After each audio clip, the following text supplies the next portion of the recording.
தென்னாடுடைய பெரியவா போற்றி, பெரியவா போற்றி, பெரியவா எந்நாட்டவர்க்கும் இறைவா போற்றி, இறைவா போற்றி, இறைவா சர்வஜா சர்வவியாபிமா பெரியவா சரணம், மா பெரியவா சரணம், சர்வஜா சர்வவியாபிமா பெரியவா சரணமாய பிறப்பருக்கும் மகா பெரியவா போற்றி, மாய பிறப்பருக்கும் மகா பெரியவா போற்றி. அபாரகண சித்தம் ஜானதம் சாத்திரப்பணம் ஸ்ரீ சந்திரசேகரகுணம் பிரமாமதானம் கலியுதேவ காட்சிமாலை யூடியூப் சேனல் பிரத்யேகமாக பெரியவாட பக்தர்களுக்கு ஏற்பட்டு கொண்டிருக்கும் அனுபவங்களை ஒவ்வொரு நாளும் ஒரு அனுபவத்துக்கு ஒரு தலைப்பின் அனுபவத்தோட தலைப்பு கல் விழுந்த இடத்துல போர் போடுங்கோ, கல் விழுந்த இடத்துல போர் போடுங்கோ.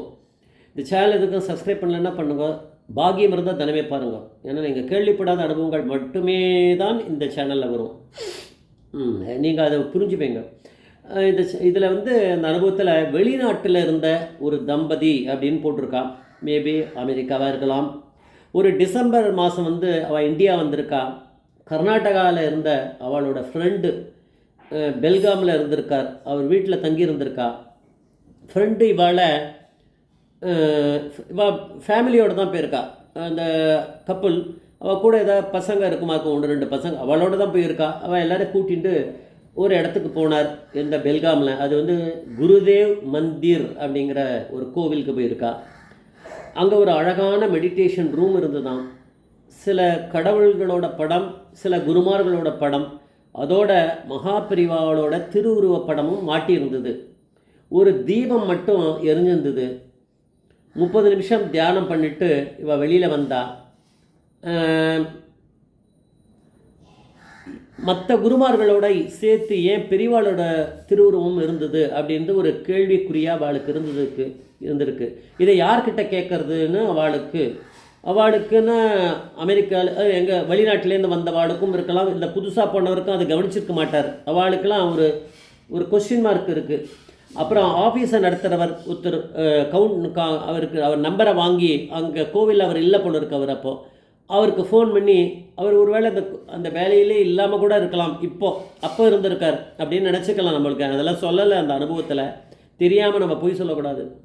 அவர் வீட்டுக்கு அடிச்சிருக்கா. அவர் மொபைல் நம்பராக இருக்கலாம் மேபி. அந்த நேரத்தில் அவர் வீட்டுக்கு ஃபோன் நம்பருக்கு அடித்த போது அவர் எடுத்து சொன்னாராம், இந்த குரு மந்திரில் வேலை செஞ்சிருந்தவர் அவர் ஒரு காலத்தில், இல்லை இப்போ செய்கிறவரான்னு தெரியல.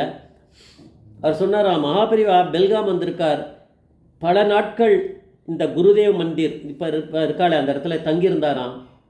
ஆனால் அந்த சமயத்தில் ஏகப்பட்ட வறட்சி, தண்ணியே கிடையாதான், ஜல கஷ்டம், எந்த இடத்துலையும் தண்ணி இல்லை. பெரியவா வந்துட்டா. ஆனால் ஏதோ கஷ்டப்பட்டு 1-2 நாள் ஒரு நாள் அது எனக்கு தெரியாது, நான் சும்மா தான் சொல்கிறேன், மேனேஜ் பண்ணியிருக்கா கொஞ்சம் 1-2 நாள். ஆனால் முடியல. ஆனால் பெரியவா கேட்டாலாம், ஒரு போர் போடலாமே, அதான் போர்வெல் அப்படின்னு கேட்டாலாம். அப்போ சஜஷன் தந்திருக்கா. சில கிரவுண்ட் வாட்டர் எக்ஸ்பர்ட்ஸ் அவளை கூப்பிட்டு, பெரியவா இந்த எக்ஸ்பர்ட்ஸுக்கெல்லாம் மேலே இருக்க எக்ஸ்பர்ட் இல்லையா, அது அவளுக்கு தெரியாதப்போ அவளெல்லாம் கூப்பிட்ட உடனே அவளாம் டெஸ்ட் பண்ணிவிட்டு அந்த கிரவுண்டை, இந்த இடத்துல தண்ணி எங்கேயுமே கிடையாது, தண்ணியே வராது, செலவு பண்ணுறது வேஸ்ட்டு, ஒரு துளி தண்ணி கூட வராதுன்னு சொல்லிவிட்டு அவளாம் போயிட்டா. இதெல்லாம் அவள் சொல்லிட்டு போயிட்டே இருக்கா. அந்த நேரத்தில் பெரியவா அதே இடத்துல ஒரு இடத்துல உட்காந்துருந்தாராம். அது அந்த மந்திரோட சுற்றி இருக்குமே இடம் இருக்கான், எந்த இடத்துல போர் போடுவான்னு தெரியும் நம்மளுக்கு, ஏதாவது தோட்டம் மாதிரி இருக்கலாம். பெரியவா ஒரு இடத்துல தள்ளி உட்காந்துருந்தவர் கையில் ஒரே ஒரு கல்லை எடுத்து அப்படி போட்டாராம்.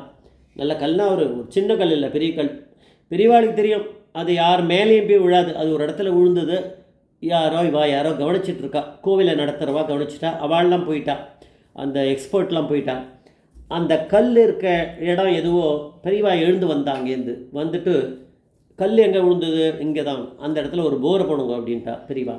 அவ்வளோதான், போர் போட்டால் பரமேஸ்வரன் சொன்னதை கேட்டால் விஷயம் நடக்கும். ஒரு ஃபியூ ஃபீட்டு, கொஞ்சம் தான், ஒரு சில அடிகள் போனான்னா தண்ணி குபுகுபுன்னு தண்ணி வந்து தான். அப்புறம் அந்த பூஜை அதெல்லாம் பெரியவாளுக்கு நல்லபடியாக அங்கே நடந்து எல்லாம் கடகடன்னு ரெடி பண்ணிட்டா அன்றைக்கே சீக்கிரமாக. அப்புறம் பெரியவாளுக்கு தேவையான தண்ணி, பெரியவாளுக்கு பரமேஸ்வரனுக்கு எப்படி ஒன்றா தண்ணி வரும், நினச்சா மழையை கொண்டு வந்துடுவார்.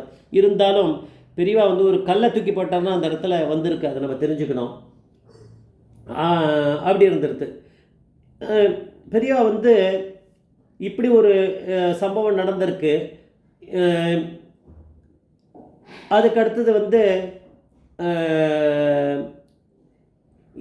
வேற ஒரு மகாபெரிவா வந்து தங்கியிருந்த இடத்துல ஒரு லைப்ரரி இன்சார்ஜ் இருந்திருக்காராம். அவர் வந்து கைங்கரியம் மகாபெரிவாளுக்கே கைங்கரியம் பண்ணியிருந்திருக்கார் பெரியவா இருந்தபோது. அதெல்லாம் அவர் சொல்கிறார். அவர் சொல்கிறார், அந்த அந்த லைப்ரரி இன்சார்ஜ் தான் மேபி இப்போது நம்ம சொல்லிகிட்டு இருக்கோமே அவராக கூட இருக்கலாம். ஏன்னா இதில் விஷயங்கள் சொல்லாமல் எனக்கு எப்படி தெரியும். அந்த லைப்ரரி இன்சார்ஜ் தான் இவ்வளோ விஷயங்களும் சொல்லியிருக்கலாம், சான்ஸ் இருக்குது. அதில் கட்டுரையில் எழுதலை. அந்த லைப்ரரி இன்சார்ஜ் சொல்கிறார், அவர் மகாபெரிவாளுக்காக கைங்கரியம் பண்ணாராம் பெரியவா இருந்தபோது. ஒரு நாள் வந்து இது பெரியவா வந்துட்டு போன பிறகு தானே இந்த மெடிடேஷன் ஹால்லாம் வந்திருக்கு. அதனால் இந்த பழைய கதையை தான் அவர் சொல்கிறார். ஒரு நாள் வந்து ஒரு மிடில் ஏஜ்டு ஒரு மனுஷர் அங்கே வந்தாராம். அவர் வந்து மெடிடேஷன் ரூம், அப்போ இருந்த ரூம், அந்த இடத்துக்கு போய் மகாபெரிவா முன்னாடி நின்றுந்தாராம். அழுதுண்டே நின்றாராம். 1 மணி நேரம் இப்படியே இருந்தாராம். சின்ன குரலில் ஏதோ பாட்டு மாதிரி பாடியிருந்தாராம். இவர் வந்து இருந்த ரூமில் கூட அது கேட்டுதான். அப்புறம் இவர்கிட்ட அவர் வந்து பெரியவா இங்கே தங்கியிருந்ததை பற்றி ஏதாவது ப்ரூஃப் இருக்கா அப்படின்னு கேட்டாராம். அவர் உடனே ஹிந்து பேப்பரில் அந்த காலத்தில் வந்த ஒரு ஆட் கட்டிங், ஒரு அட்வர்டைஸ்மெண்ட் கட்டிங் இருக்குது, அதை காமிச்சாராம்.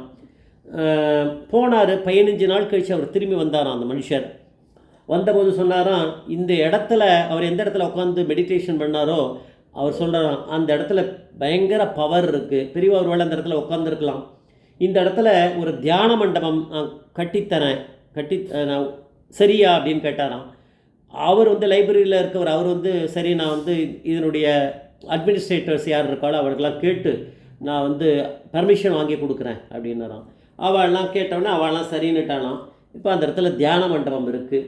அந்த தியான மண்டபத்தில் தான் இப்போ இவா குருதேவ மந்திரில் போனவா அந்த மெடிடேஷன் பண்ணியிருக்கா அப்படிங்கிறது தெரியுது. அதனால் இந்த விஷயங்களுக்கு எல்லாமே முன்னாடியே பெரியவா வந்துட்டு போயிருக்கா. பெரியவா ஒரு கல்லை தூக்கி போட்டிருக்கா. அந்த கல் விழுந்த இடத்துல போர் வந்துருக்கு.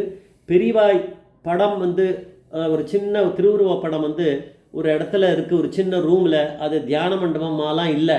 ஆனால் அந்த இடத்துல போனவருக்கு என்ன நடந்ததுன்னு தெரியல, அவர் யாருன்னே தெரியலன்னு இந்த லைப்ரரியில் வேலை செஞ்சிருந்தவர் அவர் தான் இருக்கும். நம்ம எல்லா விஷயம் சொல்கிறவர், கான்டாக்ட் பண்ணி கேட்டவா அவர் தான் இருக்கணும்னு நினைக்கிறேன். அவர்கிட்ட தான் கேட்டிருக்கலாம். அவர் சொல்கிறாரா, அது வந்து தியான மண்டபம் மாறினதே ஒரு பெரிய கதை. அந்த மாதிரி யாரோ ஒருத்தர் வயசானவர் வந்து 1 hour நின்றுட்டு பெரியவா முன்னாடி நின்று அழுதுந்தவர் பாட்டும் சின்ன குரலில் பாடிட்டு அப்புறம் வந்து என்கிட்ட இந்த மாதிரி பண்ணலான்னு கேட்டவுடனே நான் பர்மிஷன் வாங்கி கொடுத்தவொடனே அந்த இடத்துல தியான மண்டபம் கட்டிருக்கார். அதுதான் இதுன்னு சொன்னார். பெரியவா எப்பேற்பட்ட பரமேஸ்வரன் நம்ம தெரிஞ்சுக்கலாம். ஜெய் ஜெய்சங்கர் ஹரிசங்கர் மகாபிரிய பாதேஸ்வரன்.